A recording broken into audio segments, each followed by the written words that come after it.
नहीं है कोई इलाहा इल्लल्लाह ला इलाहा इल्लल्लाह ला इलाहा इल्लल्लाह ला इलाहा इल्लल्लाह ला इलाहा इल्लल्लाह मुहम्मदुर रसूलुल्लाह सल्लल्लाहु अलैहि वसल्लम। আলহামদুলিল্লাহ, আল্লাহ পাক রব্বুল আলামিনের দরবারে অসংখ্য গণিত শুকরিয়া আদায় করছি যে আল্লাহ পাক রব্বুল আলামিন আমাদেরকে হযরত আবু বকর সিদ্দিক রাদিয়াল্লাহু তাআলা আনহু জায় মসজিদ ও আল করিম ইসলামী মাদ্রাসার যৌথ উদ্যোগে আজকের এই মহতি মাহফিল আসার জন্য এবং বসার জন্য তৌফিক দান করেছেন। এজন্য আমরা সকলেই অন্তরস্থল থেকে কালিমাতুশ শুকর আদায় করি আলহামদুলিল্লাহ। আজকে আমি আপনাদের সামনে কুরআনুল কারীমের অত্যন্ত প্রসিদ্ধতম একটি আয়াতে কারিমা তেলাওয়াত করেছি। বিশ্বনবী জনাবে রাসূলুল্লাহ সাল্লাল্লাহু আলাইহি ওয়াসাল্লামের অসংখ্য গণিত হাদিসে মুবারাকা থেকে একখানা হাদিসের টুকরা আপনাদের সামনে পেশ করেছি। রব্বে কারীম যদি তৌফিক দান করেন তাহলে আয়াত এবং হাদিসকে সামনে রেখে আপনাদের সামনে কিছু আলোচনা করব। ওমা তৌফিক ইল্লা বিল্লাহ। আল্লাহ পাক রব্বুল আলামিন আমার আপনার বিশ্বনবী জনাবে রাসূলুল্লাহ সাল্লাল্লাহু আলাইহি ওয়াসাল্লামকে লক্ষ্য করে বলেছেন, কুল ইয়া ইবাদিয়াল্লাযীনা আসরাফু আলা আনফুসিহিম। হাবিব, আপনি আমার আদরের প্রিয় বান্দা বান্দীদেরকে বলে দেন। কুল, হাবিব আপনি বলে দেন, ইয়া ইবাদি, আমার আদরের আমার প্রিয় বান্দা বান্দীদেরকে আপনি বলে দেন যারা নিজেদের উপর জুলুম করেছে, নিজেদের উপর অত্যাচার করেছে, অর্থাৎ যারা আমার নাফরমানি করেছে, আমার গুনাহের মধ্যে যারা লিপ্ত, আপনি তাদেরকে বলে দেন লা তাকনাতু মির রাহমাতিল্লাহ, তারা যেন আমার রহমত থেকে নৈরাশ না হয়। কে বলছেন? রব বলছেন। কাকে বলছেন?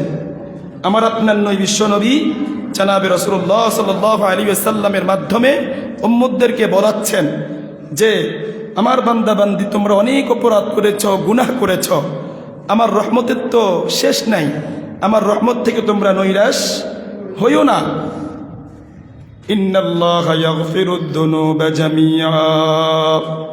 আল্লাহ পাক রব্বুল আলামিন বলেন, নিশ্চয়ই আল্লাহ পাক রব্বুল আলামিনের কাছে যখন বান্দা বান্দি অনুতপ্ত হয়ে তওবা ইস্তিগফার করে, আল্লাহ পাক রব্বুল আলামিন তাদের জীবনের সমস্ত গুনাহগুলো মাফ করে দেয়। বলেন সুবহানাল্লাহ। ইন্নাহু হুয়াল গফুরুর রহিম, তিনি হচ্ছেন ক্ষমাশীল, তিনি হচ্ছেন দয়ালু। ক্ষমা করেন কে? আরো জোরে বলেন না। তাহলে আল্লাহ পাক রব্বুল আলামিনের কাছে আমরা যখন ক্ষমা চাইব, রব্বে কারীম আমাদেরকে কি করবেন? মাফ করে দিবেন। এখন আমরা জানব তাওবা শব্দের আবিধানিক অর্থ কি। তাওবা শব্দের অর্থ হলো ফিরে আসা।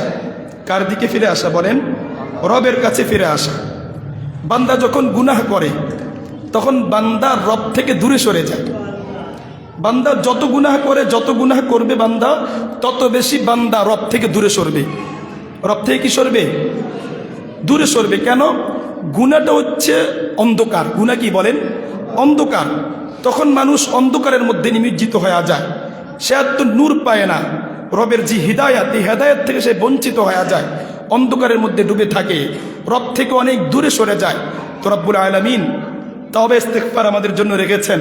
বান্দা যখন তাওবা করবে, অর্থাৎ ফিরে আসবে, কার কাছে আসবে বলেন? রবের কাছে ফিরে আসবে।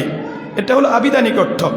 আর শরীয়তের পরিভাষায় তাওবা বলা হয় যখন কোনো ব্যক্তি গুনাহ করবে, রবের নাফরমানি করবে, তার মাধ্যমে হয়ে গেছে, সাথে সাথে অনুতপ্ত হয়ে রব্বুল আলামিনের কাছে বলবে, ওগো মালিক, আমি তো অনেক অপরাধ করেছি, অনেক গুনাহ করেছি, ওগো মালিক, আমার মতো নাফরমান কেউ নাই, আমার মতো নালায়েক কেউ নাই, আমার মতো গুনাহগার কেউ নাই, ওগো মালিক, আমি আপনার কাছে ফিরে আসছি, আপনি আমার গুনাহগুলো মাফ করে দেন। সুবহানাল্লাহ বলবেন না? তো বান্দা যখন অনুতপ্ত হয়ে রবের কাছে এভাবে আকুতি আর মিনতি করতে থাকে, তখন রবের পক্ষ থেকে ঘোষণা চলে আসে, বান্দা তুই আমার উপর ভরসা করেছ, যাও আমি তোমার গুনাহগুলো মাফ করে দিলাম। আরো জোরে বলেন না সুবহানাল্লাহ। তাহলে বান্দা যখন তওবা করে, রবের কাছে ফিরে আসে, তাহলে রব কি করেন? বান্দার জীবনের সমস্ত গুনাহগুলো মাফ করে দেন। মুসা আলাইহিস সালাতু ওয়াস সালাম একদিন আল্লাহ পাক রব্বুল আলামিনকে জিজ্ঞেস করলেন, ওগো মালিক, যখন কোনো নেককার বান্দা আপনাকে আল্লাহ বলে ডাক দেয় আপনি কি জবাব দেন? তখন আল্লাহ পাক রব্বুল আলামিন বলেন, পয়গম্বর মুসা, যখন কোনো নেককার বান্দা আমাকে আল্লাহ বলে ডাক দেয় আমি তার জবাবে বলি লাব্বাইক। কি বলি বলেন? লাব্বাইক। এরপরে পয়গম্বর মুসা আলাইহিস সালাতু ওয়াস সালাম বললেন, ওগো মালিক, বুঝলাম নেককার বান্দা আপনাকে ডাক দিলে আপনি বলেন লাব্বাইক। ওগো মালিক, যখন কোন বদকার বান্দা, কোন নাফরমান বান্দা, কোন গুনাহগার বান্দা গুনাহ করার পরে যদি আপনাকে আল্লাহ বলে ডাক দেয় আপনি কি জবাব দেন? আল্লাহ পাক রব্বুল আলামিন বলেন, পয়গম্বর মুসা, যখন কোন নাফরমান বান্দা গুনাহ করার পরে অনুতপ্ত হয়ে আমাকে আল্লাহ বলে ডাক দেয় আমি তখন তার জবাবে বলি লাব্বাইক লাব্বাইক লাব্বাইক। কয়বার বলেন? নেককার যখন আল্লাহকে ডাক দেয় আল্লাহ কয়বার বলেন? লাব্বাইক, একবার। আর যখন কোনো বদকার বান্দা, নাফরমান বান্দা ব্যভিচার করার পরে, সুদ খাওয়ার পরে, ঘুষ খাওয়ার পরে, দুর্নীতি আর লুণ্ঠন করার পরে, টেন্ডারবাজি করার পরে যদি রবকে আল্লাহ বলে ডাক দেয় তখন রব্বে কারীম সে ফিরে আসার কারণে তখন রব্বুল আলামিন তার ডাকে সাড়া দেয়। কয়বার? 3 বার। রব তখন বলে লাব্বাইক লাব্বাইক লাব্বাইক। বান্দা তুই আমার কাছে আসছ, আমার কাছে ফিরে আসছ, যাও আমি তোমার গুনাহগুলোকে মাফ করে দিলাম। এরপরে পয়গম্বর মুসা আলাইহিস সালাতু ওয়াস সালাম বললেন, ওগো মালিক, কারিশমা তো বুঝলাম না। নেককার বান্দা যখন আপনাকে ডাক দেয় আপনি বলেন লাব্বাইক, একবার জবাব দেন। আর বদকার বান্দা, আপনার নাফরমান বান্দা, আপনার নিয়ামত ভোগ করার পরেও সেই যখন নাফরমানি করে তখন যখন আপনাকে আল্লাহ বলে ডাক দেয় আপনি তার জবাবে কেন 3 বার বলেন লাব্বাইক লাব্বাইক লাব্বাইক?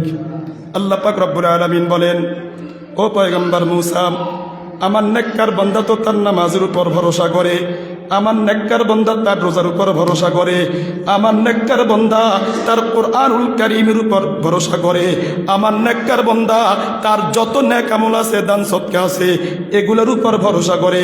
কিন্তু আমার বদকার বান্দা, আল্লাহু আকবার, সে তো আমার রহমতের উপর ভরসা করে, আমার রহমতের উপর ভরসা করে। আর আল্লাহ পাক রব্বুল আলামিন বলেন, ও পয়গম্বর মুসা, যখন কোনো নাফরমান বান্দা আমাকে আল্লাহ বলে ডাক দেয়, এই জন্য আমার রহমতের উপর সে যখন ভরসা করে আমাকে ডাক দিল, আমি তার জবাবে বলে দিলাম লাব্বাইক লাব্বাইক লাব্বাইক। তাহলে নাফরমানি করার পরে কার কাছে ফিরে আসতে হয় বলেন না? রবের কাছে ফিরে আসতে হবে। কার কাছে? এটাকে বলে তাওবা। এটা কি বলে? তাওবা, ইস্তিগফার। এজন্য আল্লাহ পাক রব্বুল আলামিন বলেন তওবা দ্বারা গুনাহ মাফ হয়। তওবার 1 নম্বর ফজিলত কি বলেন? তওবা ইস্তিগফারের 1 নম্বর ফজিলত কি? তওবা দ্বারা রব্বুল আলামিন পিছনের গুনাহগুলো কি করে দেন? মাফ করে দেন। قال النبي صلى الله عليه وسلم التائب من الذنب كمن لا ذنب له। আল্লাহ রাসূল বলেন তওবাকারী ব্যক্তি তো ওই ব্যক্তির মতো যার কোনো গুনাহ নাই। বলেন সুবহানাল্লাহ। আরো জোরে বলেন না সুবহানাল্লাহ। তাহলে তওবা দ্বারা 1 নম্বর লাভ কি বলেন? তওবার 1 নম্বর লাভ কি? রব পিছনের গুনাহগুলো মাফ করে দেন। রব পিছনের গুনাহগুলো কি করে দেন? মাফ করে দেন। 2 নম্বর হচ্ছে রব্বুল আলামিন তওবাকারীকে ভালোবাসেন। সুবহানাল্লাহ। যে তওবা করে ইস্তিগফার করে গুনাহ থেকে ফিরে আসে কার কাছে? রবের কাছে। কার কাছে? 2 নম্বর লাভটা কি? রব বলেন যে আমি তাকে ভালোবাসি। এত আস্তে বলবেন সুবহানাল্লাহ। আল্লাহ তাআলা বলেন ইন্নাল্লাহা ইউহিব্বুত তাওয়াবিনা ওয়া ইউহিব্বুল মুতাতাহহিরিন। আল্লাহ পাক রব্বুল আলামিন বলেন নিশ্চয় আমি তো সমস্ত ব্যক্তিদেরকে ভালোবাসি যারা তাওবা করে, আমি তো সমস্ত ব্যক্তিদেরকে ভালোবাসি যারা পবিত্রতা অর্জন করে। বলেন সুবহানাল্লাহ। তাহলে তাওবার 1 নম্বর ফজিলত কি পাইলাম? তাওবা দ্বারা রব্বুল আলামিন আমাদের পিছনের গুনাহগুলো কি করবেন? আর 2 নম্বর কি পাইলাম?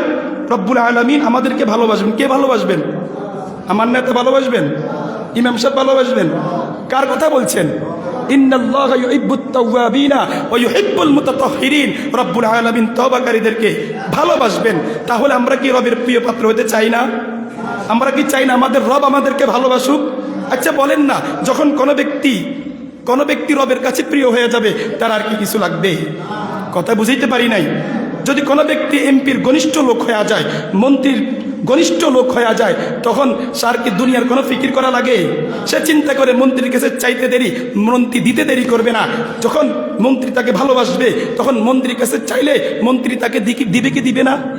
তো রবের কাছে আমি যখন পছন্দনীয় বান্দা হব, রবের কাছে আমি যখন জান্নাত চাইব, রব আমাদেরকে জান্নাত দিবেন না? রব আমাদের গুনাহগুলো মাফ করবেন না? তাহলে তওবা ইস্তেগফারের 2 নম্বর লাভ কি? ইন্নাল্লাহা ইউহিব্বুত তাওয়াবিনা ওয়া ইউহিব্বুল মুতাতাহহিরিন। আল্লাহ পাক রব্বুল আলামিন তওবাকারীদেরকে রব্বুল আলামিন কি করবেন? ভালোবাসবেন। 3 নম্বর, তওবা দ্বারা সফলতা লাভ হয়। কি লাভ হয় বলেন? আল্লাহ পাক রব্বুল আলামিন বলেন, ওয়া তুবু ইলাল্লাহি জামিআন আইয়ুহাল মুমিনুনা লাআল্লাকুম তুফলিহুন। রব্বুল আলামিন বলেন, তোমরা আল্লাহ তাআলার কাছে ফিরে আসো। ওয়া তুবু ইলাল্লাহ, তোমরা কার কাছে ফিরে আসো? আল্লাহ তাআলার কাছে আসো। আইয়ুহাল মুমিনুন, হে ঈমানদারগণ, লাআল্লাকুম তুফলিহুন, তাহলে তোমরা কামিয়াব হয়ে যাবে। সুবহানাল্লাহ বলবেন না? তাহলে তোমরা কি হবে? কামিয়াব হবা, সফলতা অর্জন করতে পারবা। আমরা তো মনে করি আমার কাছে যদি লক্ষ লক্ষ টাকার মালিক হই, আমার কাছে যদি 1 কোটি টাকা থাকে, তাহলে আমি হইলাম সফল। আমার কাছে যদি 1 বিঘা জায়গা থাকে, আমি হইলাম। আমি যদি সমাজের মেম্বার হতে পারি, চেয়ারম্যান হতে পারি, এমপি আর মন্ত্রী হতে পারি, ভালো বিজনেসম্যান হতে পারি, আইফোনের মালিক হতে পারি, BMW গাড়ির যদি মালিক হতে পারি, তারপরে আপনার বিভিন্ন কন্যা হুন্ডা কয়েকটার নাম কন্যা সুজুকি, কথা বুঝেন নাই, সুজুকির মালিক হতে পারি, তাহলে আমি হইলাম সফল। আমি হইলাম কি? এটা দুনিয়ার মানুষের চিন্তা চেতনা, তারা এটাই লালন করে। যখন আমি ভালো ব্যবসায়ী হব, আমি কোটি টাকার মালিক হব, এমপি হব, মন্ত্রী হব, তখন আমি সফল। আমি কি? সফল। কিন্তু মুফাসসিরিন কেরাম লিখছেন, সফল তো ওই ব্যক্তি যে ব্যক্তির কোনো চিন্তা নাই, পেরেশানি নাই, দুঃখ নাই, মুসিবত নাই, ওই ব্যক্তি সফল। যার পেরেশানি নাই, দুঃখ নাই, মুসিবত নাই, অসুস্থতা নাই, ওই ব্যক্তি কি? সফল। কার পরিবেশায়? মুফাসসিরিন কেরামের পরিভাষায়। আচ্ছা বলেন দেখি, বাবা আদম আলাইহিস সালাতু ওয়াস সালাম থেকে নিয়ে আমাদের নবী পর্যন্ত যত নবী রাসূলগণ অতিবাহিত হয়েছেন, কিয়ামত পর্যন্ত যত ওলি গাউস কুতুব আবদাল আগমন করবেন, কিয়ামত পর্যন্ত যত মানুষ আগমন করবেন, সকলেই পেরেশান থাকবেন কি থাকবেন না? অসুস্থ হবেন কি হবেন না? তাহলে বোঝা গেল দুনিয়াতে কোনো ব্যক্তি পরিপূর্ণ সফল হতে পারবে না। দুনিয়াতে কোনো ব্যক্তি পরিপূর্ণ সফল হইতে পারবে না। তাহলে সফলতা বলতে আল্লাহ তাআলা কি বুঝাইলেন? ওয়াতুবু ইলাল্লাহি জামিআন লা আইয়ুহাল মুমিনুনা লাআল্লাকুম তুফলিহুন। হে মুমিনগণ, তোমরা যদি আমার কাছে ফিরে আসো, তোমরা সফল হয়ে যাবে, তোমরা কামিয়াব হয়ে যাবে। রব্বুল আলামিন যেন বলতেছে, ও ঈমানদাররা, তোমরা যদি গুনাহ করার পরে আমার কাছে ফিরে আসো, আমি আল্লাহ তোমাদের গুনাহগুলোকে মাফ করে দিব। আর ঈমান নিয়ে যদি কবরে যেতে পারো, আমি আল্লাহ তোমাদেরকে জান্নাতুল ফেরদাউসের মালিক বানায় দিব। আর যখন কোনো ব্যক্তি জান্নাতে প্রবেশ করবে, জান্নাতে ঢোকার পরে আর কোনো চিন্তা নাই, আর কোনো পেরেশানি নাই, আর কোনো দুঃখ নাই, কোনো মুসিবত নাই, কোনো অসুস্থ নাই, শুধু শান্তি আর শান্তি, আরাম আর আরাম। আর এটা হলো চূড়ান্ত পর্যায়ের সফলতা। এটা কি? চূড়ান্ত পর্যায়ের সফলতা। তাহলে তওবা ইস্তেগফারের 3 নম্বর লাভ কি? তওবা দ্বারা সফলতা লাভ হয়। কি লাভ হয়? সফলতা লাভ হয়।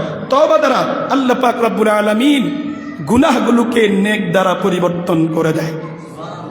আমরা যে গুনাহ করছি, আমরা যে কি করছি? গুনাহ করছি।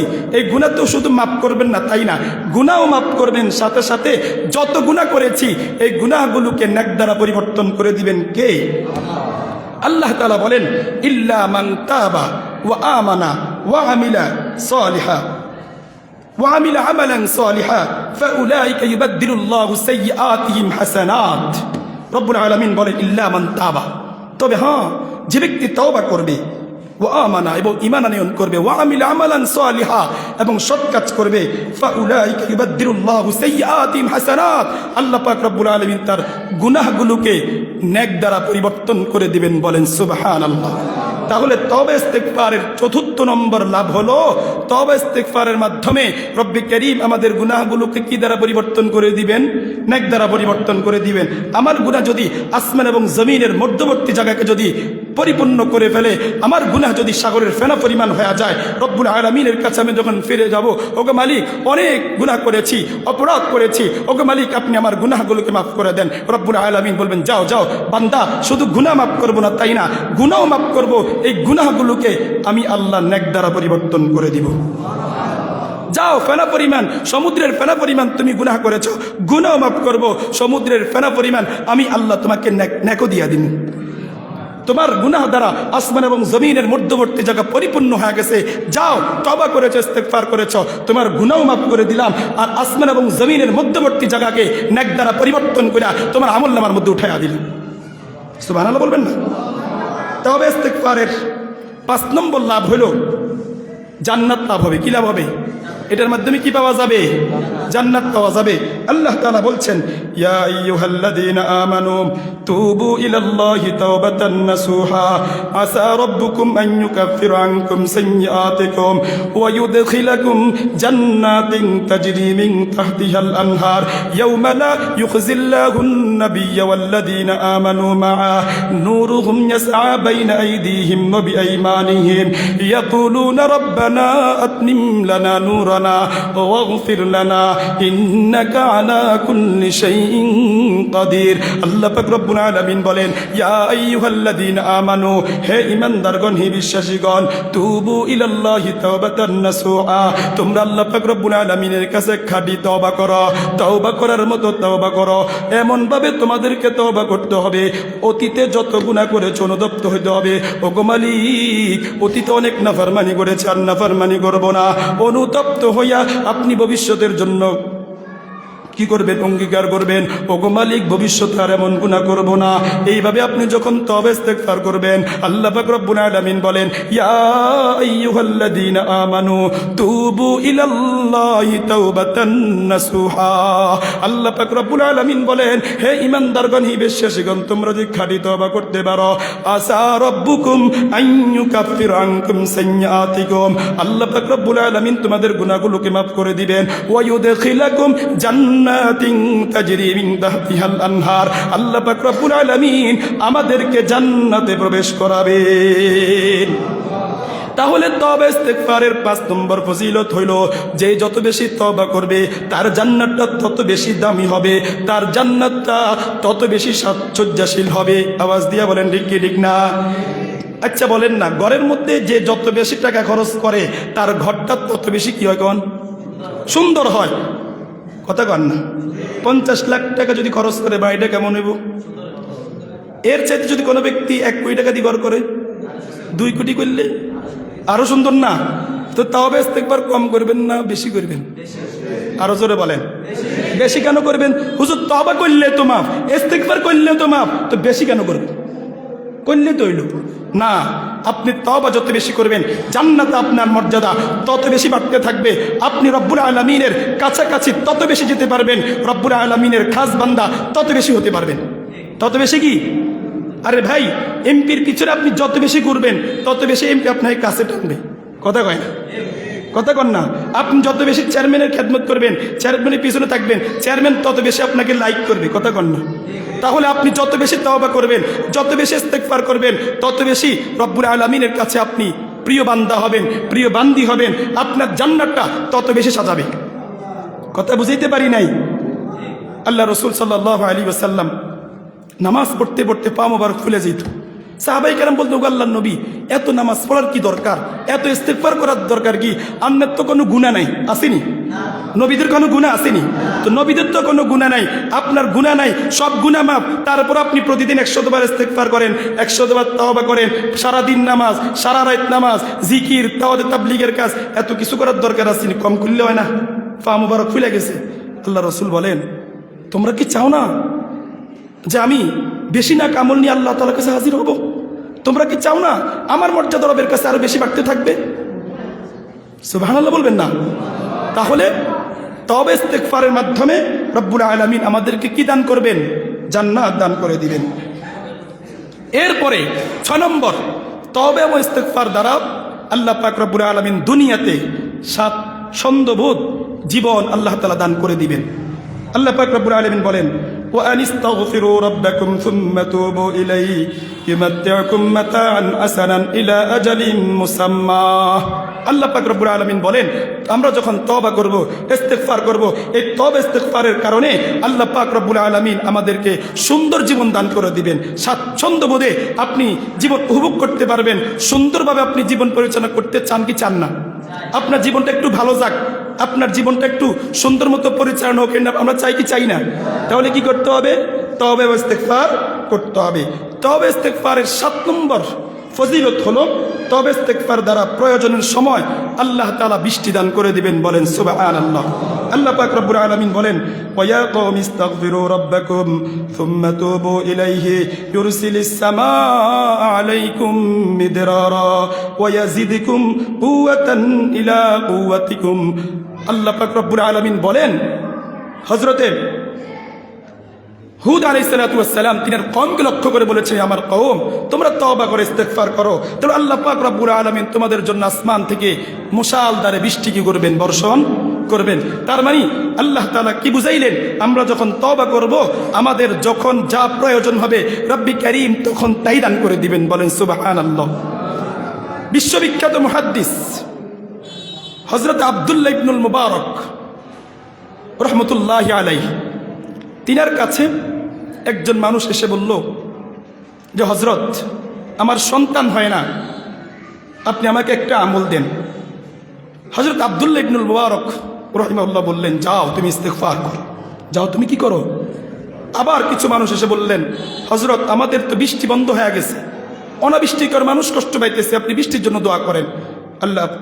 হযরত আব্দুল্লাহ ইবনুল মুবারক বললেন, যাও তোমরা ইস্তেগফার করো। তোমরা কি করো? যে আসে ইস্তেগফারের আমল দেয়। কিসের আমল? তো এই হযরতের পাশে যে সমস্ত খাদেমরা ছিল, মুরিদরা ছিল, খলিফারা ছিল, বলল, হযরত বুঝলাম না আপনি কেমন ডাক্তার? কয়েকজন মানুষ কয়েকটা রোগের কথা নিয়ে আসলো, সমস্যার কথা নিয়ে আসলো, আপনি সবাইকে বলে ইস্তেগফার করো, ইস্তেগফার করো, ইস্তেগফার করো। আল্লাহ পাক রব্বুল আলামিন আপনি ইস্তেগফারের কথা কেন বলেন? তখন হযরত আব্দুল্লাহ ইবনে মুবারক বললেন যে, তোমরা কি কোরআন পড়ো না? তোমরা কি কোরআন পড়ো না? আল্লাহ তাআলাই তো বলছেন ইস্তেগফার করলে আল্লাহ পাক রব্বুল আলামিন বৃষ্টি দান করে দিবেন, ইস্তেগফার করলে আল্লাহ তাআলা সন্তান সন্ততি দান করে দিবেন, ইস্তেগফার করলে আল্লাহ পাক রব্বুল আলামিন অর্থ সম্পদের মধ্যে বরকত দিয়া দিবেন। সরাসরি কোরআনের আয়াত। সরাসরি কিসের আয়াত? তাহলে কি বলছেন? তা আল্লাহ পাক রব্বুল আলামিন বলছেন তওবা ইস্তেগফারের দ্বারা আল্লাহু আকবার সন্তান লাভ হয়, অর্থ সম্পদ বৃদ্ধি হয়। এজন্য মুফাসসিরিন কিরাম লিখছেন, যাদের বিবাহ শাদী হয় না অথবা বিবাহ শাদী করেছে কিন্তু সন্তান সন্ততি হয় না, তারা যেন বেশি বেশি করে ইস্তেগফার করে। আপনি যদি ইস্তেগফার আমল করেন, ইনশাআল্লাহ আল্লাহ তাআলা আপনাকে সন্তান দান করে দিবেন। আপনার ছেলের বিবাহ হচ্ছে না, ইস্তেগফার করেন, আল্লাহ তাআলা আপনার ছেলের বিবাহের ব্যবস্থা করে দিবেন। আপনি যুবক ভাই পেরেশান, বিবাহ করতে পারতেছেন না, ইস্তেগফার করেন, তওবা করেন, বিবাহের ব্যবস্থা আল্লাহ তাআলা করে দিবেন। অনেক মেয়ের বিবাহ হয় না, শুধু এদিক সেদিক যায়, কিন্তু তওবা ইস্তেগফার করে না। আপনি তওবা করেন, ইস্তেগফার করেন, দেখবেন আল্লাহ তাআলা আপনাকে আপনার বিবাহের ব্যবস্থা করে দিবেন। সুবহানাল্লাহ কোন না? এটা কার কথা? আল্লাহ তাআলার কথা। এজন্য তওবা দ্বারা, ইস্তেগফার দ্বারা বৃষ্টি আল্লাহ তাআলা দান করে দিবেন। তওবার 8 নম্বর লাভ হচ্ছে তওবা দ্বারা দোয়া কবুল হয়। তওবা করে আপনি যখন রবের কাছে কি করবেন? দোয়া করবেন, আল্লাহ তাআলা আপনার দোয়া কবুল করবেন। আল্লাহ তাআলা বলেন, ইয়া কওমি আবুদুল্লাহ মা লাকুম মিন ইলাহিন গায়রু হুয়া আনশাআকুম মিনাল আরদি ওয়াস্তা'মারাকুম ফিহা ফাস্তাগফিরুহু সুম্মা তুবু ইলাইহি ইন্না রাব্বি কারীবুম মুজিব। আপনি যখন তওবা করবেন, আপনি যখন ইস্তেগফার করবেন, তখন আপনি রবের কাছাকাছি বান্দা হয়ে যাবেন। আর আপনি যখন তওবা ইস্তেগফার করে আল্লাহকে আল্লাহ বলে ডাক দিবেন, আল্লাহ তাআলা আপনার ডাকে সাড়া দিবেন। সুবহানাল্লাহ কয় না? তওবা ইস্তেগফার করার পরে আপনি যখন আল্লাহকে ডাক দিবেন, আল্লাহ তাআলা আপনার ডাকে কি করবেন? সাড়া দিবেন। রবের কাছে আপনি যা চাইবেন রব আপনাকে তাই দিয়ে দিবে। জান্নাতে তওবা ইস্তেগফারের 9 নম্বর ফায়দা হলো আল্লাহ পাক আপনাকে মুসিবত থেকে বাঁচায়া দিবেন। মুসিবত থেকে কি করবেন? বাঁচায়া দিবেন। আল্লাহ পাক রব্বুল আলামিন বলেন, ওয়ামা কানা আল্লাহু লিউআযিবাহুম ওয়া আনতা ফীহিম ওয়ামা কানা আল্লাহু মুআযিবাহুম ওয়া হুম ইস্তাগফিরুন। আল্লাহ তাআলা বলেন, হাবিব যতদিন পর্যন্ত আপনি পৃথিবীর বুকে থাকবেন, আপনার উম্মতদেরকে আমি একসাথে ধ্বংস করে দিব না। একসাথে কি করব না? ধ্বংস করে দিব না। এবং আপনার উম্মত যতক্ষণ পর্যন্ত ইস্তেগফারের মধ্যে থাকবে, তওবার মধ্যে থাকবে, আপনার উম্মতদেরকে একসাথে আমি ধ্বংস করে দিব না। তার মানে কি বুঝলেন? যতদিন পর্যন্ত উম্মত ইস্তেগফার করবে, তওবা করবে, নাফরমানি হয়েছে, গুনাহ হয়েছে, অনেক গুনাহ করেছে, কিন্তু গুনাহ হয়েছে ঠিক, বান্দার সাথে সাথে ইস্তেগফার করে, তওবা করে, তা রব্বুল আলামিন আমাদেরকে আযাব দিয়ে ধ্বংস করবেন না। ওমা কানা আল্লাহু লিউআযিবাহুম ওয়া আনতা ফীহিম ওমা কানা আল্লাহু মুআযিবাহুম ওয়া হুম ইস্তাগফিরুন। যারা ইস্তেগফার করবে, যে জাতি ইস্তেগফার করবে, যে গ্রামের মানুষ ইস্তেগফার করবে, ওই গ্রামের সকল মানুষ করোনায় মারা যাবে না। সুবহানাল্লাহ কয় না? অথবা কোন খারাপ রোগে আক্রান্ত হয়ে সবাই একসাথে মারা যাবে না। কি করতে হবে বলেন? তাহলে তওবা করতে হবে, ইস্তেগফার করতে হবে। এরপরে 10 নম্বর, তবে ইস্তেগফার দ্বারা সন্তান সন্ততি লাভ হয়। কি হয়? সন্তান সন্ততি লাভ হয়। আল্লাহ তাআলা বলেন, ওয়াস্তাগফিরু রাব্বাকুম ইন্নাহু কানা গাফফারা। ওয়াস্তাগফিরু রাব্বাকুম, তোমরা তোমাদের রবের কাছে ক্ষমা চাও। ইন্নাহু কানা গাফফারা, কেন ক্ষমা চাইবা? তিনি তো তোমাদের গুনাহগুলোকে কি করবেন? মাফ করবেন। ইউরসিলিস সামাআ আলাইকুম মিদরারা ওয়া ইউমদিদুকুম বিআমওয়ালিন ওয়া বানিন। বিআমওয়াল, ইস্তেগফার করলে অর্থ সম্পদের মধ্যে বরকত দিবেন কে? ওয়াবানিন, ওয়াবানিন, সন্তান সন্ততির মধ্যে বরকত দিবেন কে? আল্লাহ দিবেন। এবং শুধু তাই না, ওয়ায়াজআল লাকুম জান্নাতিন ওয়ায়াজআল লাকুম আনহারা। রব্বি কারীম ইস্তেগফারের বদৌলতে রব্বুল আলামিন আমাদেরকে জান্নাত দান করে দিবেন। কি দান করবেন? জান্নাত দান করে দিবেন। তবে ইস্তেগফারের 11 নম্বর ফায়দা হলো আল্লাহ পাক রব্বুল আলামিন আমাদের পেরেশানি দূর করবেন। সুবহানাল্লাহ। কোন قال النبي صلى الله عليه وسلم من لزم الاستغفار جعل الله له من كل ضيق مخرجا ومن كل هم فرجا ورزقه الله من حيث لا يحتسب। আল্লাহ নবী শুনবি জনাবে রাসূলুল্লাহ সাল্লাল্লাহু আলাইহি ওয়াসাল্লাম বলেন, মান লাজিমাল ইস্তিগফার, যে ব্যক্তি ইস্তিগফারকে লাজিম করে নেবে, ইস্তিগফারকে আবশ্যক করে নেবে, জাআলাল্লাহু লাহু মিন কুল্লি দায়কিন মাখরাজা, আল্লাহ পাক রব্বুল আলামিন তার যত সংকট আছে সকল সংকট আল্লাহ পাক রব্বুল আলামিন দূর করে দিবেন। ওয়া মিন কুল্লি হাম্মিন ফারাজা, তার যত দুশ্চিন্তা আছে, তার যত পেরেশানি আছে, আল্লাহ পাক রব্বুল আলামিন তার পেরেশানি দূর করে দিবেন। ওয়া রাযাকাহুল্লাহু মিন হাইসু লা ইয়াহতাসিব, এবং আল্লাহ পাক রব্বুল আলামিন এই তওবা ইস্তিগফার কারণে আপনার প্রত্যেক রিজিকের ব্যবস্থা করবেন, আপনি কল্পনাও করতে পারবেন না। ধারণাতীত রিজিক দান করে দিবেন কে? তাহলে তওবা ইস্তিগফার করতে হবে, নিয়মিত তওবা করতে হবে, ইস্তিগফার করতে হবে। মুহতারাম হাজরিন, জামানার ইমাম আহমদ বিন আম্বর রাহমাতুল্লাহ আলাইহি রওনা হয়েছেন অমুক জায়গার মধ্যে একটা হাদিস আছে, হাদিসটা সংগ্রহ করার জন্য। জামানার ইমাম আহমদ বিন আম্বর রাহমাতুল্লাহ আলাইহি হাদিসটা সংগ্রহ করার জন্য রওনা হয়েছেন। আল্লাহু আকবার। শীতের মৌসুম ছিল, প্রচন্ড শীত, কোন শীত। একটা মসজিদের মধ্যে ঢুইকা তিনি সালাতুল ইশারের নামাজ আদায় করলেন। ইশারের নামাজ আদায় করার পর জামানার ইমাম আহমদ বিন আম্বর রাহমাতুল্লাহ আলাইহি মসজিদের মধ্যে বিশ্রাম করতেছেন আর হাদিস মুতালা করতেছেন। মসজিদের খাদেম এসে বলতেছে, ও পথিক, আপনি কি আপনাকে চিনি না, আপনি মেহেরবানি করে মসজিদ থেকে বের হয়ে যান।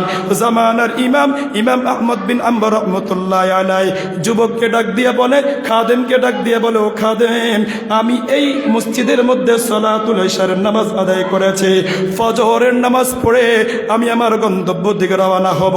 ওই খাদেম বলতেছে, না না, আমাদের মসজিদের মধ্যে থাকার কোনো সুযোগ নাই, অপরিচিত কেউ মসজিদে থাকতে পারবে না। জামানার ইমাম আহমদ বিন আম্বর রাহমাতুল্লাহ আলাইহি মসজিদ থেকে বের হয়ে গেছে। মসজিদ থেকে বের হয়ে তিনি হাঁটতেছেন। এক পর্যায়ে দেখতেছে একটি বাজার, ছোট্ট একটি বাজার। এই বাজারের মধ্যে একজন যুবক রুটি বিক্রি করতেছে। জামানার ইমাম আহমদ বিন আম্বর রাহমাতুল্লাহ আলাইহি যুবককে ডাক দিয়া বলে, যুবক, তোমার দোকানের মধ্যে আমাকে বসার সুযোগ দিবানি? যুবক বলে, কোনো সমস্যা নাই হযরত, আপনি এখানে বসেন। মুহতারাম হাজরিন, জামানার ইমাম আহমদ বিন আম্বর রাহমাতুল্লাহ আলাইহি দোকানে বিশ্রাম নিচ্ছেন আর তিনি মুতালা করতেছেন। আর মাঝে মাঝে যুবকের দিকে তাকায়, আর ইমাম আহমদ বিন আম্বর রাহমাতুল্লাহ আলাইহি যুবকের দিকে যখনই তাকায়, দেখে যুবকের জবানটা লড়ে। যুবক রুটি বিক্রি করতেছে, যুবকের জবানটা লড়ে। যুবক আল্লাহু আকবার রুটি বিক্রি করতেছে, যুবকের জবানটা লড়ে। ক্যাশের মধ্যে টাকা রাখতেছে, যুবকের জবানটা লড়ে। জামানার ইমাম আহমদ বিন আম্বর রাহমাতুল্লাহ আলাইহি এক পর্যায়ে যুবককে ডাক দিয়ে বলে, যুবক, বুঝলাম না, যখনই তোমার দিকে তাকাই তোমার জবানটা লড়ে, তুমি কি বলতেছ? যুবক ডাক দিয়া বলে, হযরত, এই বলতেছি আস্তাগফিরুল্লাহ। সকলেই পড়েন, জোরে পড়েন, আস্তাগফিরুল্লাহ। চোখ বন্ধ করে পড়েন, আস্তাগফিরুল্লাহ। আল্লাহ। যুবক ডাক দিয়ে বলে হযরত আমি ইস্তেগফার পড়তেছি। আল্লাহু আকবার। জামানার ইমাম আহমদ বিন হাম্বল রাহমাতুল্লাহ আলাইহি যুবককে ডাক দিয়া বলে, যুবক ইস্তেগফারের কারণে তুমি কি লাভ তুমি কি উপার্জন করেছো? ইস্তেগফারের কারণে রব্বুল আলামিন তোমাকে কে দিয়েছে? যুবক ডাক দিয়ে বলে, হযরত আমি প্রাপ্তবয়স্ক হওয়ার পর আমি ইস্তেগফারের আমল করেছি। আল্লাহ পাক রব্বুল আলামিনের কাছে আমি যখন যা চেয়েছি রব্বুল আলামিন আমাকে ইস্তেগফারের বদৌলতে তাই দান করে দিছে।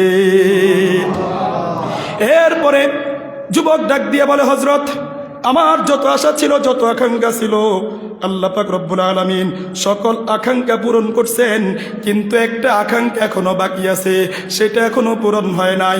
জামানার ইমাম আহমদ বিন হাম্বল রাহমাতুল্লাহ আলাইহি যুবককে ডাক দিয়ে বলে, যুবক তোমার কোন আকাঙ্ক্ষা এখনো বাকি আছে? যুবক ডাক দিয়ে বলে, হযরত শুনেছি অমুক জায়গার মধ্যে আল্লাহু আকবার জামানার ইমাম আহমদ বিন হাম্বল রাহমাতুল্লাহ আলাইহি আছে, অনেক বড় আলেম, জগৎ বিখ্যাত ইমাম। আমার বড় আশা আমি ওই ইমামের সাথে মোলাকাত করব। এখনো পর্যন্ত এই ইমামের সাথে মোলাকাত করার সুযোগ হয় নাই। এই কথা যখন বলল, মুহতারাম হাজরিন, জামানার ইমাম আহমদ বিন হাম্বল রাহমাতুল্লাহ আলাইহি বুঝতে বাকি নাই, এই যুবকটা যদি ওনাকে পথে রুটি বিক্রি করতেছে, ছোট্ট একটা দোকানে বসে বসে ইস্তেগফার করতেছে, ইস্তেগফারের কারণে ওই যুবক আল্লাহ পাক রব্বুল আলামিনের কাছে পছন্দনীয় বান্দা। আল্লাহ পাক রব্বুল আলামিন যুবকের সকল আকাঙ্ক্ষা পূরণ করছে। যুবকের শেষ ইচ্ছা পূরণ করার জন্য যুবকের 1 টাকাও লাগে না, 1 পয়সাও লাগে নাই। আমিও তো সেই ইমাম, এই ইমামটাকেই আল্লাহ তাআলা যুবকের কাছে পাঠায়া দিছে। ও মুহতারাম হাজরিন, জামানার ইমাম ডাক দিয়া বলে, আমি হইলাম সেই ইমাম আহমদ বিন হাম্বল। যুবক সাথে সাথে চোখের পানি ছেড়ে দিয়ে বলল, হযরত ইস্তেগফারের কারণে আজকে আল্লাহ পাক রব্বুল আলামিন আমার সকল আকাঙ্ক্ষা পূরণ করেছেন। এজন্য মুহতারাম হাজরিন, আল্লাহর নবী বিশ্বনবী জনাবে রাসূলুল্লাহ সাল্লাল্লাহু আলাইহি ওয়াসাল্লাম বলেন, মান লাজিমাল ইস্তিগফার জাআলাল্লাহু লাহু মিন কুল্লি দাইকিন মাখরাজা ওয়া মিন কুল্লি হাম্মিন ফারাজা ওয়া রাযাকাহুল্লাহু মিন আইসু লা ইয়াহতাসিব। ইস্তিগফারের 1 নম্বর লাভ, আল্লাহ পাক রব্বুল আলামিন আমাদের সকল সংকট দূর করে দিবেন, সকল পেরেশানি দূর করে দিবেন, দুশ্চিন্তা দূর করে দিবেন, রিজিকের ব্যবস্থা করে দিবেন। ইস্তিগফারের বদৌলতে আল্লাহ পাক রব্বুল আলামিন আমাদেরকে মুস্তাজাব দাওয়াত বানা দিবেন। আল্লাহ পাক রব্বুল আলামিনের কাছে আপনার আরজিগুলো পেশ করতে দেরি আল্লাহ পাক রব্বুল আলামিন আপনার আকাঙ্ক্ষাগুলো পূরণ করতে দেরি করবে না। তবে ইস্তিগফারের 12 নম্বর লাভ হইল, আল্লাহ পাক রব্বুল আলামিন আমাদের অন্তরকে পরিষ্কার করে দিবেন, অন্তরকে পবিত্র করে দিবেন।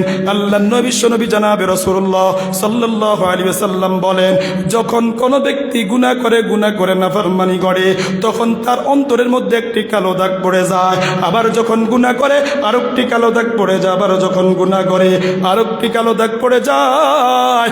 গুনাহ করতে করতে করতে করতে বান্দার অন্তরটা কালো হয়ে যায়, কুচ্ছিত হয়ে যায়। তখন তার কাছে আর নামাজ ভালো লাগে না, তার কাছে আর রোজা ভালো লাগে না, তার কাছে আর মাওলা পাকের জিকির ভালো লাগে না, তার কাছে গান বাজনা শুনতে ভালো লাগে, তার কাছে ইয়াবা সেবন করতে ভালো লাগে, তার কাছে অশ্লীল আর বিহয়পনা করতে ভালো লাগে, নাটক দেখতে ভালো লাগে, চিবাংলা দেখতে ভালো লাগে, রবের যত নাফরমানি আছে সব কিছু করতে তার কাছে ভালো লাগে। আওয়াজ দিয়া বলেন ঠিক না? এই জন্য আল্লাহর নবী বলেন, যখন কোনো ব্যক্তি গুনাহ করেন, গুনাহ করার পরে তার অন্তরের মধ্যে একটি কালো দাগ পড়ে যায়, আবার যখন গুনাহ করে আরেকটি কালো দাগ পড়ে যায়, আবার যখন গুনাহ করে আরেকটি কালো দাগ পড়ে যায়। এই আল্লাহু আকবার, এই নাফরমান বান্দা যখন পড়ে আস্তাগফিরুল্লাহ, যখন অন্তরকে নরম কইরা চোখকে বন্ধ করিয়া গুনার প্রতি অনুতপ্ত হয়, তখন আল্লাহ পাক রব্বুল আলামিন আস্তে আস্তে তার অন্তরটাকে পরিষ্কার করে দেন, তার অন্তরটাকে আল্লাহ পাক রব্বুল আলামিন পবিত্র করে দেন।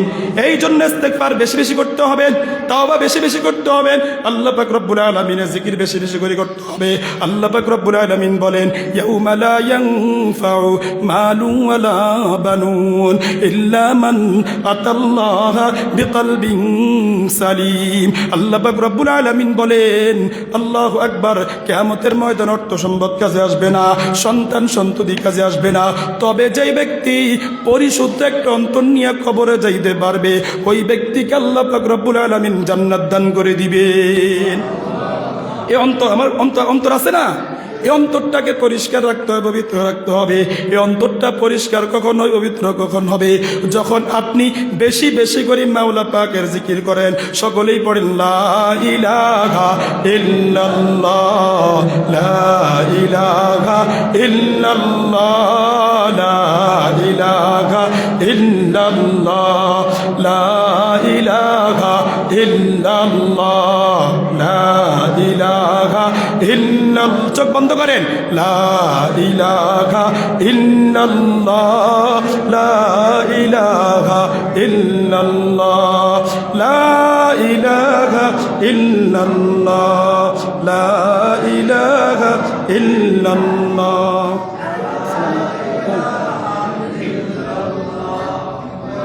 লা ইলাহা ইল্লাল্লাহ, লা ইলাহা ইল্লাল্লাহ, জোরে লা ইলাহা ইল্লাল্লাহ, লা ইলাহা, অন্তর নরম করি, লা ইলাহা ইল্লাল্লাহ, লা ইলাহা ইল্লাল্লাহ, লা ইলাহা ইল্লাল্লাহু মুহাম্মাদুর রাসূলুল্লাহ। এই জিকিরটা 10 মিনিট 5 মিনিট আপনি যদি গভীর রজনীতে করতে পারেন, এটার ফায়দা কত প্রকার ও কি কি, যেদিন জিকিরটা করবেন সেদিন আপনি বুঝতে পারবেন। নগদে বুঝতে পারবেন, কি নগদে বুঝতে পারবেন। এই জন্য মুহতারাম হাজিরিন, আল্লাহর নবী বিশ্বনবী জনাবে রাসূলুল্লাহ সাল্লাল্লাহু আলাইহি ওয়াসাল্লাম বলছেন, ইয়া আইয়ুহান নাস আফশুস সালাম ওয়া আতিমুত তাআম ওয়াসিলুল আরহাম ওয়া সাল্লু বিল লাইলি ওয়ান নাসু নিয়াম তাদখুলুনাল জান্নাতা বিসালাম। এই জন্য আল্লাহর নবী বিশ্বনবী জনাবে রাসূলুল্লাহ সাল্লাল্লাহু আলাইহি ওয়াসাল্লাম বলছেন, ইয়া আইয়ুহান নাস, হে লোক সকল, আফশুস সালাম, তোমরা সালামের প্রচার প্রসার করো, একে অপরকে সালাম দাও। সন্তান মাতা পিতাকে সালাম দিবে, মাতা পিতা সন্তানদেরকে সালাম দিবে, জামাই শ্বশুর মিয়াকে সালাম দিবে, শ্বশুর মিয়া জামাইকে সালাম দিবে, জামাই শাশুড়িকে সালাম দিবে, শাশুড়ি জামাইকে সালাম দিবে।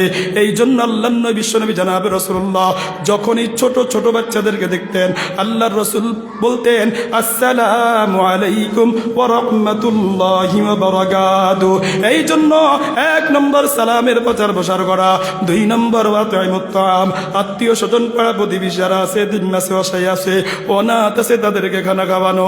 3 নম্বর ওয়াসিলুল আরহাম, আত্মীয়তার বন্ধন রক্ষা করতে হবে।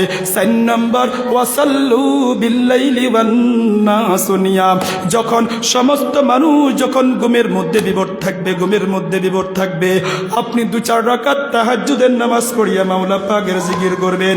এরপরে মাওলা পাককে ডাক দিয়া বলবেন, ওগো মালিক, আমার মতো নাফরমান কেউ না, আমার মতো নালায়েক কেউ নাই, আমার মতো গুনাহগার কেউ নাই। ওগো মালিক, আপনি আমার জীবনের সমস্ত গুনাহগুলো আপনি মাফ করে দিন। এই 4টি কাজ যখন আপনি করবেন, আল্লাহ পাক রব্বুল আলামিন আপনাকে নিরাপদে জান্নাতে প্রবেশ করার সুযোগ করে দিবেন। মুহতারাম হাজরিন, জান্নাতে যাওয়ার আল্লাহু আকবার তওবা এবং ইস্তেগফার পাঠকারী কিয়ামতের দিন তার আমলনামা দেখে আনন্দিত হবে। ক্বালান নবী সাল্লাল্লাহু আলাইহি ওয়াসাল্লাম, মান আহাব্বা আন তাসুররু সুইবাদাহু ফালইউকসির ফিহা মিনাল ইস্তিগফার। কিয়ামতের ময়দানে আমরা সকলে চাই কি চাই না যে আমার সহিবা দেখে আমি সন্তুষ্ট হয়ে যাব, আমার আমলনামা দেখে আমি সন্তুষ্ট হয়ে যাব। আল্লাহর রাসূল বলেন, যারা চায় কিয়ামতের ময়দানে আমলনামা দেখে সন্তুষ্ট হবে, তারা যেন বেশি বেশি করে ইস্তেগফার করে। বেশি বেশি কি করে? ইস্তেগফার করে। এজন্য যে যত বেশি ইস্তেগফার করবে তার আমলনামা তত বেশি সুন্দর হবে, তার আমলনামা তত বেশি কি হবে? সুন্দর হবে। তাওবা ইস্তেগফারের 14তম ফায়দা এবং উপকার হচ্ছে তওবা ইস্তিগফার দ্বারা দুনিয়া এবং আখিরাতে সে রহমত প্রাপ্ত হবে। সুবহানাল্লাহ বলবেন না? আগে তো বলছে আখিরাতের কথা, এখন আল্লাহ তাআলা বলেন ক্বালা ইয়া কওমি লিমা তাস্তাজিলুনা বিস-সাইয়্যাতি ক্বাবলা আল-হাসানা লাউলা তাস্তাগফিরুনাল্লাহ লাআল্লাকুম তুরহামুন। যখন আমরা ইস্তিগফার করব আল্লাহ পাক রব্বুল আলামিন দুনিয়াতেও আমাদেরকে কল্যাণ দান করে দিবেন, পরকালেও আল্লাহ তাআলা আমাদেরকে রহমত প্রাপ্ত করে দিবেন। বলেন সুবহানাল্লাহ। আমরা এ পর্যন্ত তাওবা ইস্তিগফারের 14টি লাভের কথা আমরা শুনছি। লাভের কথা আমরা কি শুনছি?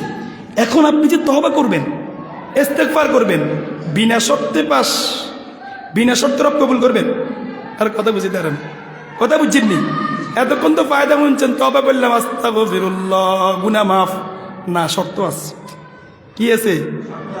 শর্ত পূরণ করলেন আপনার তওবা কবুল হবে। কথা বুঝতে পারি নাই? এখন আমরা শর্ত নিয়ে আলোচনা করব। 1 নম্বর শর্ত হইল গুনাহের স্বীকৃতি। গুনাহের কি স্বীকৃতি? আপনি যে গুনাহ করছেন, নাফরমানি করছেন, রবের দরবারে বলতে হবে রব আমি তো গুনাহ করেই ফেলছি, আমি গুনাহগার, বাস্তবিক কি গুনাহগার। 1 নম্বর গুনার কথা কি করতে হবে? স্বীকার করতে হবে। এরপর 2 নম্বর, ওগো মালিক গুনাহ হয়ে গেছে, আমি লজ্জিত, আমি লজ্জিত। রবের কাছে কি হইতে হবে? আপনার মাথাকে নামাইতে হবে। কি না, কি করতে হবে? মাঝে মাঝে শুনেন না কেউ কেউ বক্তব্য আমার তো কোনো গুনাহ নেই, নাউজুবিল্লাহ কর না। এই জন্য আমার দোয়ারও দরকার নেই, ইস্তিগফারও দরকার নেই। এক মাহফিলে একজন বক্তব্য দিছিল আর কি, আমার কোনো কি নেই, গুনাহ নেই, জন্য দোয়ারও দরকার নেই। নাউজুবিল্লাহ করবেন না। তাহলে তাওবা ইস্তিগফারের কবুল হওয়ার জন্য 1 নম্বর শর্ত, 1 নম্বর শর্ত কি? গুনাহের স্বীকৃতি দিতে হবে। রব আমি গুনাহগার, আমি নাফরমান, আমি অনেক গুনাহ করেছি। 1 নম্বর স্বীকৃতি। 2 নম্বর, আমি গুনাহগার, আমি লজ্জিত, আমি গুনাহগার, আমি কি লজ্জিত। রবের কাছে কি হইতে হবে? আপনাকে লজ্জিত হইতে হবে, নত হইতে হবে। 3 নম্বর তওবা করা, রবের কাছে মাপ চাওয়া, রব আমি গুনাহ করছি 1 নম্বর। 2 নম্বর আমি লজ্জিত। 3 নম্বর রব আমাকে মাফ করে দেন। সুবহানাল্লাহ, কত সুন্দর না? 1 নম্বর কি বলেন? রব আমি গুনাহ করছি, বলেন রব আমি গুনাহ করছি, বলেন রব আমি কি করছি। 2 নম্বর রব আমি গুনাহ করার কারণে আমি লজ্জিত, আমি কি লজ্জিত। নাম্বার 3 রব আমাকে মাফ করে দেন। রব আমি কি করে দেন? রব বলবেন যাও আমি মাফ করে দিলাম। আরো জোরে বলেন না, আবার বলেন, আবার বলেন। 1 নম্বর রব আমি গুনাহ করছি, বলেন রব আমি গুনাহ করছি, জোরে জোরে রব আমি গুনাহ করছি। আবার বলেন রব আমি গুনাহ করছি, আবার বলেন রব আমি কি করছি?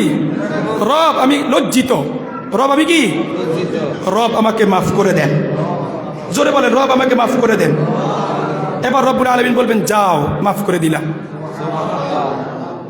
এবার 4 নম্বর, রব তো মাফ করে দিচ্ছেন, এবার রবের কাছে বলতে হবে রব আমি এই গুনাহ করব না। কি বলতে হবে? রব আমি অমুক গুনাহতে লিপ্ত ছিলাম, করেছি, মাপ চেয়েছি, আমি আর ওই গুনাহ করব না। তাহলে 4র্থ নম্বর অঙ্গীকার কি বলেন? গুনাহ না করার অঙ্গীকার, গুনাহ না করার কি অঙ্গীকার। 5 নম্বর এই গুনাহকে ঘৃণা করতে হবে। গুনার প্রতি কি দেখতে হবে? ঘৃণা করতে হবে। যে গুনার কাছে তারও যাওয়া যাবে না। নাকি খারাপ একটা ভিডিও আইছে, এটা দেখতে তো খুব ভালো লাগে রে, কি সুন্দর, কি মজা, তাহলে কি অঙ্গীকার ভঙ্গ হইল না? গুনার প্রতি ঘৃণা, ঘৃণিত জিনিসের কাছে মানুষ যায়নি। কথা বুঝাইতে পারি নাই। 5 নম্বর শর্ত হইল গুনাহকে আপনি কি করতে হবে?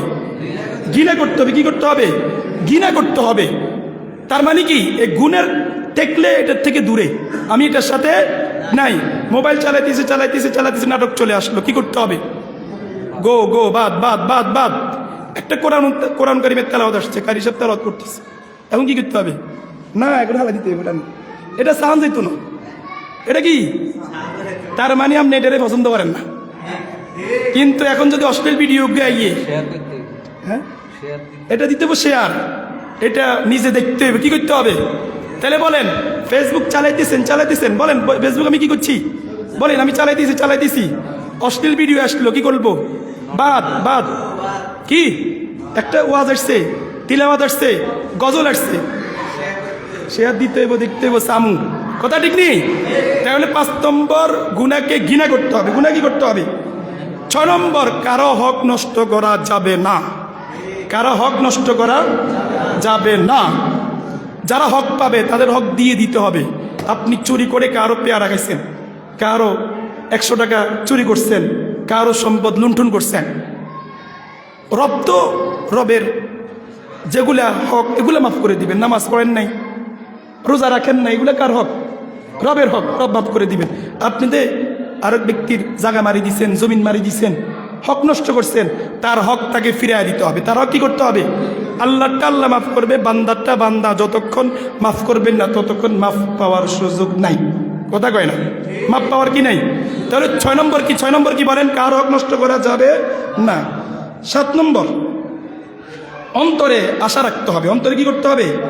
আশা রাখতে হবে আল্লাহ আপনি দয়ালু। আপনি কি দয়ালু? আমি গুনাহগার, আপনি দয়ালু, আপনি আমার গুনাহগুলো মাফ করে দেন। আমার গুনাহগুলো কি করে দেন? মাফ করে দেন। 8 নম্বর, আপনি তো ওয়াদা করছেন আমি গুনাহ করব না। আপনি তো ওয়াদা করছেন, বলেন আমি গুনাহ করব না। এই ওয়াদার উপর আপনাকে টিকে থাকতে হবে। এই ওয়াদার উপরে কি করতে হবে? টিকে থাকতে হবে। 9 নম্বর, গুনাহ হয়ে গেছে, গুনাহ হয়ে গেছে, আপনি কি করতে হবে? সাথে সাথে তওবা।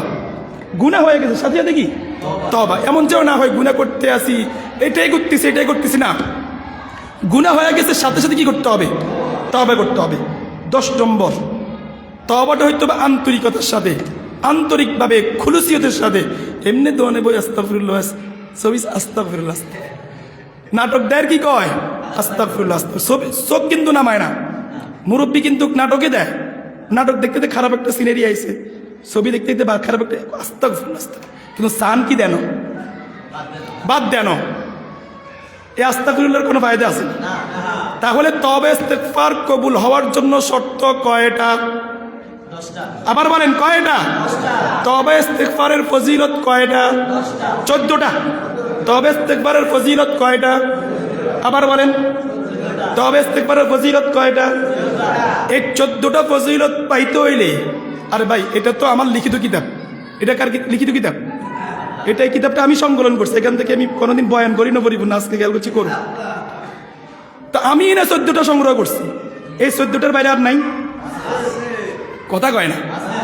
তাহলে তওবা ইস্তেগফারের ফজিলত আমি সংকলন করলাম কয়টা? আরো অনেক আছে, আরো অনেক কি আছে। শর্ত কয়টা? 10টা। শর্ত কয়টা? 1 নম্বর শর্ত গুনার স্বীকৃতি। 1 নম্বর শর্ত কি? 2 নম্বর গুনার জন্য লজ্জিত হওয়া। 3 নম্বর তওবা করা, মাপ চাওয়া। 4 নম্বর গুনাহ না করার অঙ্গীকার। 5 নম্বর গুনাহকে অন্তর থেকে ঘৃণা করা। 6 নম্বর কার হক নষ্ট করা যাবে না। 7 নম্বর অন্তরে আশা রাখা রব আমাকে মাফ করে দিবেন। এরপর আমি যে অঙ্গীকার করলাম 8 নম্বর যে আমি গুনাহ করব না, এই ওয়াদার উপর অটল থাকতে হবে। 9 নম্বর গুনাহ হয়ে যাওয়ার পরে সাথে সাথে কার কাছে তওবা করতে হবে? রবের কাছে। আর 10 নম্বর হলো তওবাটা হবে আন্তরিকভাবে। তওবা কি হবে? আন্তরিকভাবে। আপনারা সময় দিবেন তো ইনশাআল্লাহ? হযরত আসতেছেন, হযরত কি আসতেছেন, আর আমরাও নসিহত শুনি ইনশাআল্লাহ। তাহলে তওবা ইস্তেগফারের ফজিলত কয়টা? কথা কয় না? 14টা। শর্ত কয়টা? 10টা। ফজিলত 14টা, ফজিলত। আর শর্ত কয়টা? 10টা। মাসআলা পরিষ্কার? এবার অনেক দোয়া আছে না? তওবা ইস্তেগফারের দোয়া আসেনি? কিছু দোয়া আমরা পড়ি, বলে পড়ে রব্বানা আতিনা ফিদ দুনিয়া হাসানা ওয়া ফিল আখিরাতি হাসানা ওয়া কিনা আযাবান নার। সকলে পড়েন রব্বানা আতিনা ফিদ দুনিয়া হাসানা ওয়া ফিল আখিরাতি হাসানা ওয়া কিনা আযাবান নার। মুখস্থ করেন ক্লাস। রব্বানা রব্বানা আতিনা في الدنيا حسنة وفي الآخرة حسنة وقنا عذاب النار. ربنا ظلمنا أنفسنا وإن لم تغفر لنا وترحمنا لنكونن من الخاسرين. এই আমার এই কিতাবের মধ্যে আমি কোরআনে বর্ণিত, হাদিসে বর্ণিত দোয়া প্রায় 27টা উল্লেখ করছি। কয়টা? এখন কি সবগুলা বলা যাবে নি? বলা যেত। আরেকটা পড়ি, রব্বিগফির ওয়ারহাম ওয়া আনতা আরহামুর রাহিমিন। 27টা অনেক দোয়া আছে কোরআনে বর্ণিত, অনেক দোয়া ইস্তেগফার আছে। আমরা এগুলো পড়বো ইনশাআল্লাহ। আল্লাহ রসুল বলছেন, মান ক্বালা আস্তাগফিরুল্লাহাল আযীম আল্লাযী লা ইলাহা ইল্লা হুয়াল হাইয়ুল কাইয়্যুম ওয়া আতুবু ইলাইহি। আল্লাহ রাসূল বলেন, এই ইস্তিগফারটি যে ব্যক্তি 3 বার পড়বে, আল্লাহ পাক রব্বুল আলামিন সে যদি যুদ্ধের ময়দান থেকেও পলায়ন করে তার গুনাহ রব মাফ করে দিবেন। তাহলে আল্লাহ রাসূল বলছেন যে ব্যক্তি ইস্তিগফারটি কয়বার পড়বে? 3 বার। যুদ্ধের ময়দান থেকে পলায়ন করার পরে যেই গুনাহ হয়, এই গুনাহ আল্লাহ তাআলা কি করবেন? মাফ করে দেন। সকলে 3 বার পড়েন, আস্তাগফিরুল্লাহাল্লাযী লা ইলাহা ইল্লা হুয়াল হাইয়ুল কাইয়্যুম ওয়া আতুবু ইলাইহি লা হাওলা ওয়ালা কুওয়াতা ইল্লা বিল্লাহিল আলিয়্যিল আযীম। আস্তাগফিরুল্লাহাল্লাযী লা ইলাহা ইল্লা হুয়াল হাইয়ুল কাইয়্যুম ওয়া আতুবু ইলাইহি লা হাওলা ওয়ালা কুওয়াতা ইল্লা বিল্লাহিল আলিয়্যিল আযীম। আস্তাগফিরুল্লাহাল্লাযী لا إله إلا هو الحي القيوم وأتوب إليه لا حول ولا قوة إلا بالله العلي العظيم।